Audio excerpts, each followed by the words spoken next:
है उसका गुणन। गुणन को अंग्रेजी में क्या कहते हैं? मल्टीपल। ठीक है ना, गुणन का अंग्रेजी मल्टीपल। हम लोग को हिंदी टर्म का अंग्रेजी टर्म भी याद रखना है। जब कभी भी गुणन का अंग्रेजी पूछा जाए क्या बताएंगे? अब गुणन होता क्या चीज है वो जान लें हम लोग।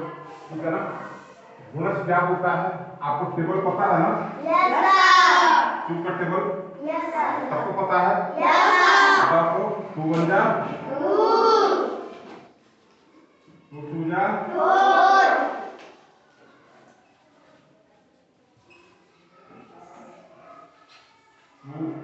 को मल्टीप्लाई करेंगे फिर से तब 2 को जब मल्टीप्लाई करेंगे 4 से यदि 2 को मल्टीप्लाई करेंगे 5 से तब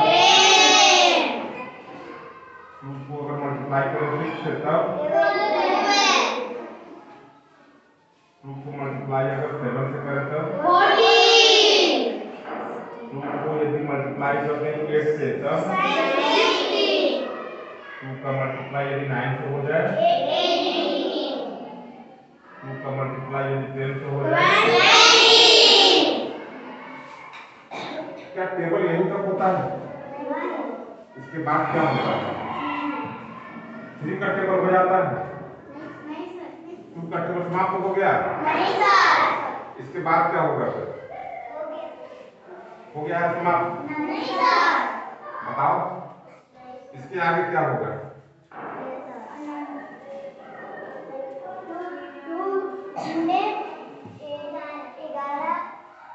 बिल्कुल बढ़िया। 2 को मल्टीप्लाई करेंगे 11 से कितना हो जाएगा? 22।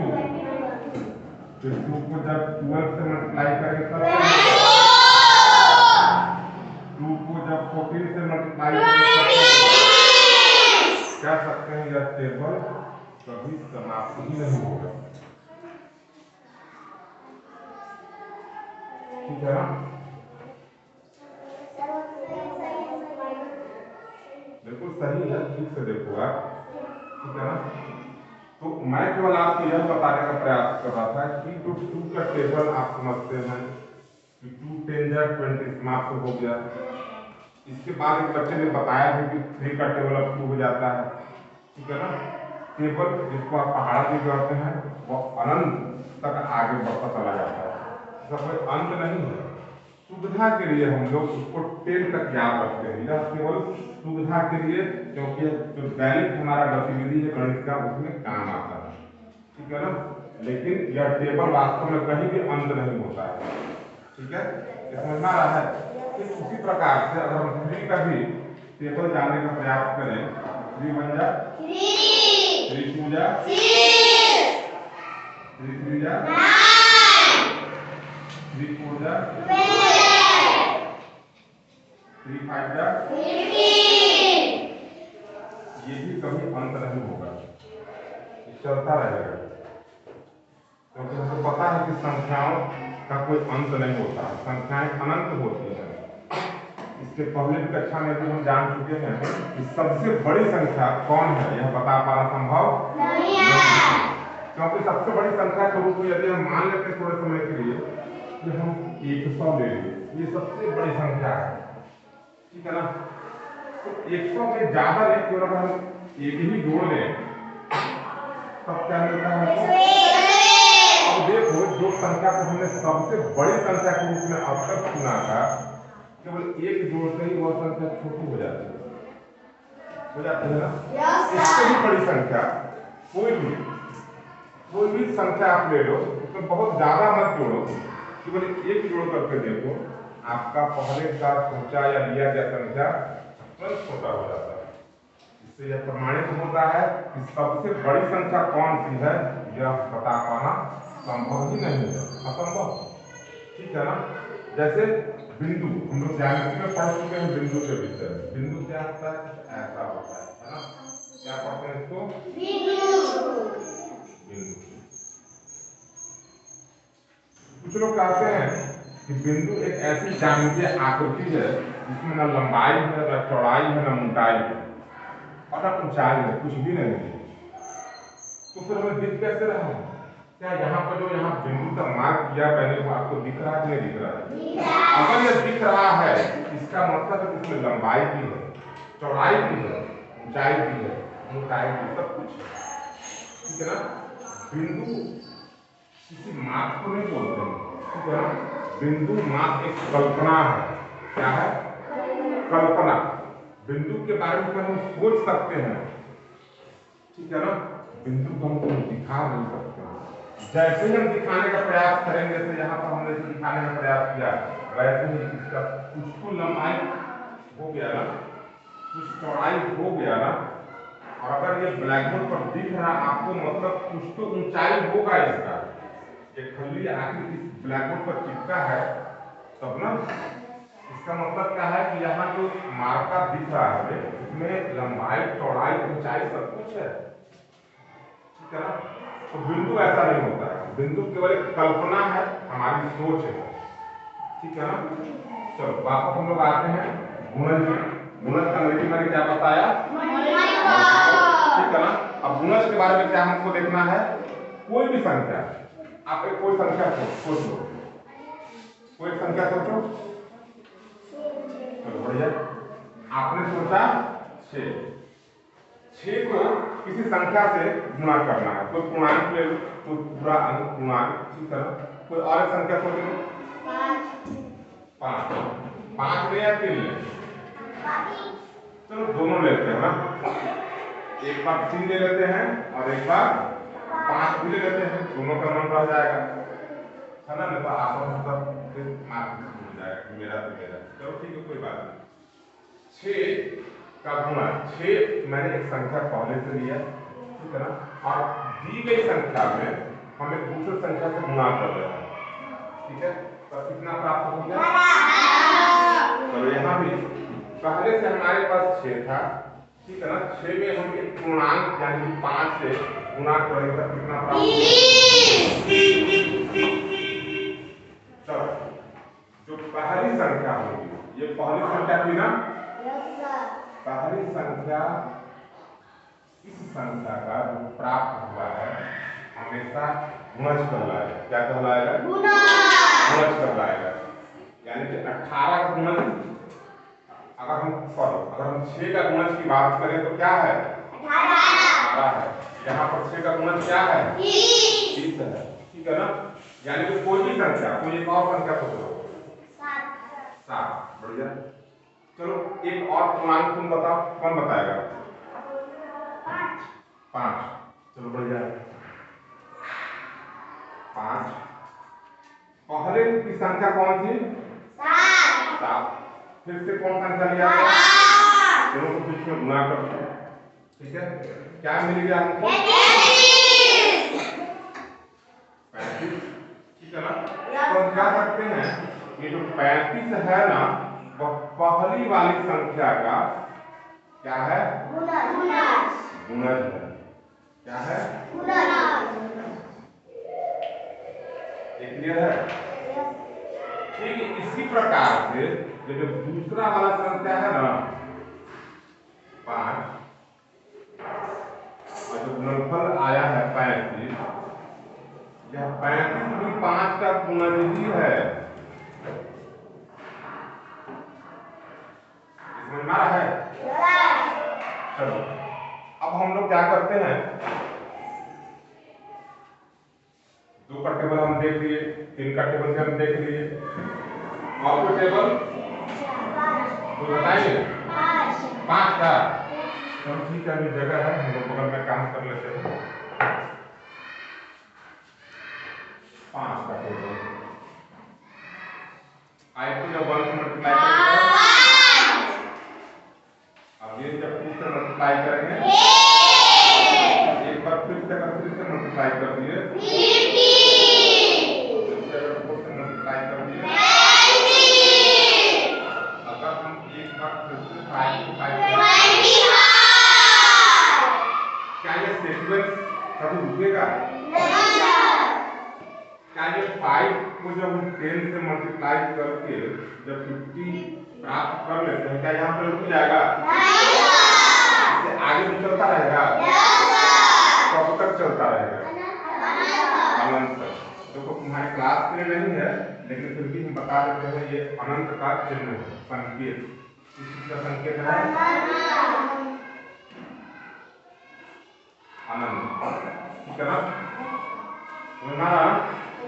इसका मतलब हम कर सकते हैं कि जो पहाड़ा होता है ना, टेबल, आपको टेबल या पहाड़ा, वह भी क्या है, किसी संख्या का पहाड़ा उस संख्या का गुणज ही होता है। कोई भी संख्या का पहाड़ा, जैसे 2 का पहाड़ा, 2 का पहाड़ा में जो कुछ भी प्राप्त हो रहा है इस साइड, ये सब 2 का गुणज है, ठीक है?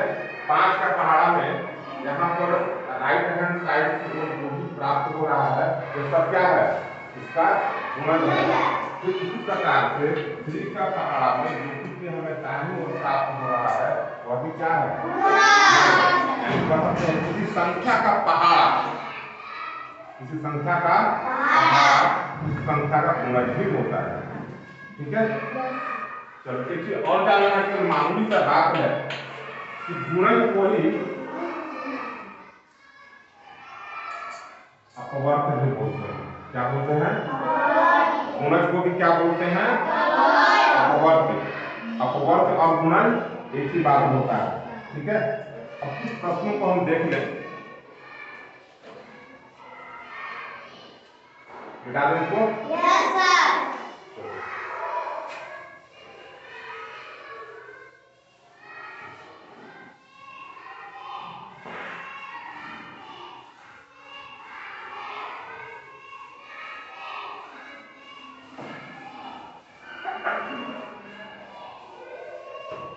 गुणज को ही अपवर्त कहते हैं, याद रहेगा ना? Yes sir. अपवर्त सुन करके घबरा नहीं जाना है, अपवर्त का अर्थ गुणज ही होता है, याद रखेंगे, ठीक है ना? अब जैसे मान लो एक प्रश्न है,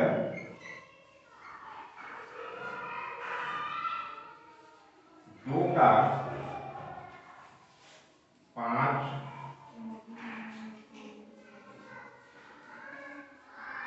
गुणज लिखो। क्या लिखना है हमको? गुणज लिखना है। किसका? 2 का। लिखेंगे यहाँ पर हल में 2 का गुणज 2 का पहला गुणज कौन सा होगा? 2 ही होगा, है ना? देखो अब यहाँ पर क्या सीखा हमने कि किसी भी संख्या का जब हम गुणज लिखने का प्रयास करते हैं, तो किसी भी संख्या का पहला गुणज स्वयं वही संख्या होती है, ठीक है ना?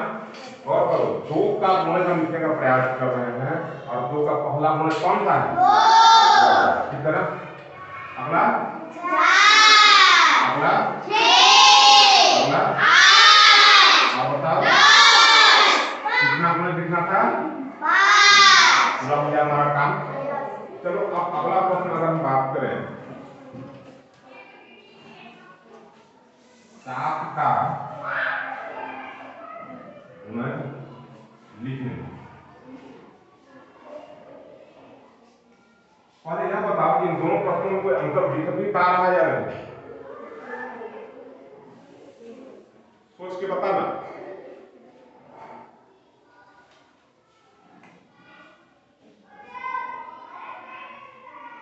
अंतर है। आप देखो इस प्रश्न में 2 का 5 गुणज लिखें, इसमें एक लिमिट लगा हुआ है, कितना गुणज? 5 गुणज। 5 गुणज के बाद 1 2 3 4 5 गुणज के बाद हम स्टॉप कर चुके हैं, रुक गए हैं। छठा गुणज को हमने नहीं लिखा है ना? लेकिन यहाँ पर क्या है, प्रश्न 2 कहता है 7 का गुणज लिखें। 7 का कितना गुणज लिखना है? 2 3 4 5 7 10, तो बताया नहीं। इसका मतलब इसका कोई स्टॉपेज नहीं है, कोई लिमिटेशन नहीं है। तब क्या करना होगा? हम लोग क्या लिखेंगे फिर? 7 का गुणज कौन होगा? पहला गुणज 7। किसी भी संख्या का गुणज स्वयं वो संख्या भी होती है, ठीक है ना? पहला गुणज 7 हो गया, इसके बाद 14, इसके बाद 21, इसके बाद 28, इसके बाद 33, इसके बाद 42, इसके बाद 49। क्या ये गिनती थमेगा? नहीं थमेगा। हमको कितना लिखना है? 7 तक गुणज लिखे, लिमिट नहीं है कितना गुणज। तब क्या करते हैं हम? डॉट डॉट डॉट डॉट करके दिखा देते हैं। इसका मतलब क्या है कि 7 तक गुणज केवल 7, 14, 21, 28, 35, 42 ही नहीं है, यह और क्रम आगे बढ़ रहा है। ठीक है ना? तो इन दोनों में क्या अंतर है? इसमें लिमिट दिया हुआ है कितना गुणज लिखना है, इसमें लिमिट नहीं है। दोनों में अंतर यही है। ठीक है, ये बात समझ में आ गया? चलो अब क्या करना है, कुछ प्रश्न अब हम आपको देना चाहिए। पूछे ना आपसे? चलो कौन बताएगा? तो एक हाथ ऊपर करो।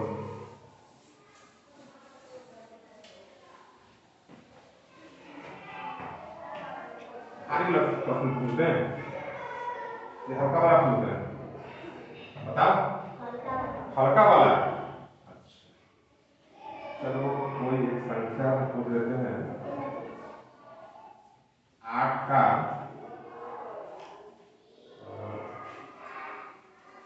6 गुणज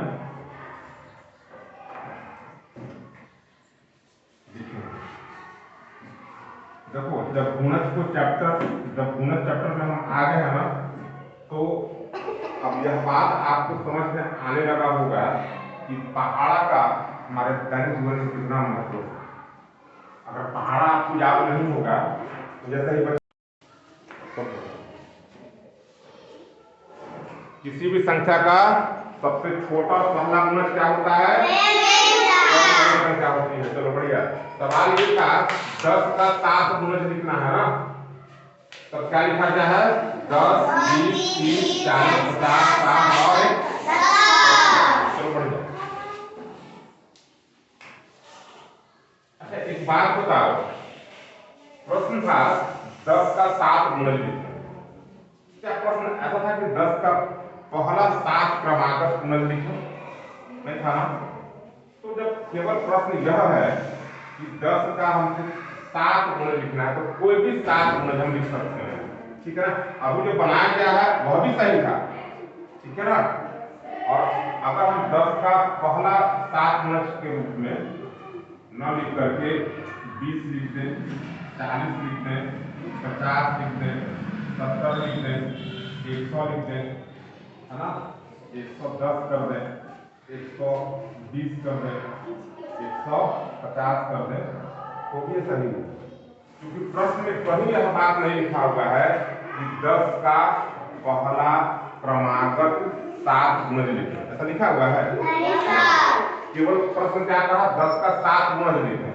10 का कोई भी 7 गुणज हम लिख सकते हैं। वैसे किसी भी संख्या को हम आप लिख सकते हैं तो 10 के सहारे में आती है ना? समझ में आ रहा ना? चलो अगला प्रश्न देते हैं। इससे तुम लोग कितना याद है? सबको याद है ना जो पढ़ा रहे हैं? Yes sir.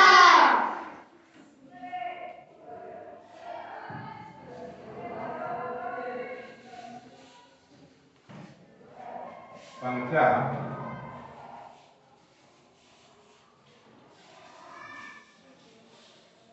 6 से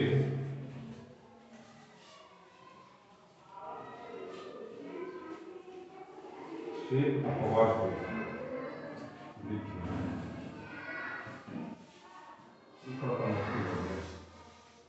कौन बनाएंगे इसको? हम सर। चलो आ जाओ। हम लोग तो पढ़ रहे थे गुणज, अभी नया शब्द आ गया है अपवर्ग। बड़ा मुश्किल लग रहा है, क्या करेगा बचवाई?